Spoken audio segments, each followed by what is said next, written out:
On y va les amis, dans cette vidéo je vais vous présenter tous les secrets de ma hache Zitoun. Donc on va commencer par enlever un peu de matière, donc j'ai tracé ce que je voulais enlever. Et vous allez voir, cette étape-là est pas négligeable, puisque ça va nous permettre d'enlever tout de même pratiquement 140 grammes de matière. L'étape d'après, ça va être d'enlever cette couche noire sur la hache que je trouve moche. Et là, c'est parti, on rentre dans le vif du sujet, je vais mettre en forme le fer, donc là je viens égaliser le marteau, et on va mettre en forme le dessous, là où je vais réaliser les deux petites vagues. Donc effectivement, je vais utiliser complètement les deux galets du backstand pour réaliser cette étape sans faire trop chauffer l'acier. Ensuite vient l'étape cruciale, donc on va affiner le tranchant.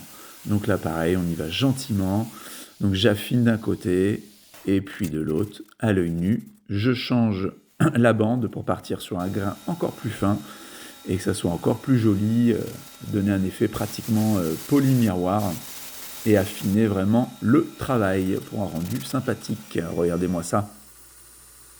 Et ensuite, une des dernières étapes, ça va être de refaire un tranchant sur la hache, voilà, pour avoir une bonne pénétration en cible, tout simplement.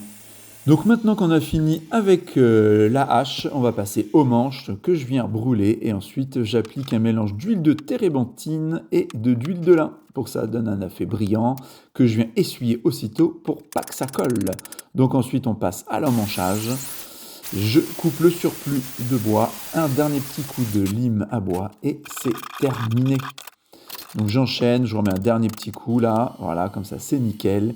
Et là, ce qu'on va venir faire, c'est percer le fer et le manche en même temps. Donc j'ai la chance d'avoir une belle perceuse à colonne pour réaliser ce travail. Je viens couper un bout de tige filetée. Vous allez voir, l'idée c'est de rentrer ça à l'intérieur et on va venir mater l'ensemble, voilà, au marteau avec la petite enclume. Très simple. Et la dernière étape, c'est d'enlever le surplus de la tige filetée.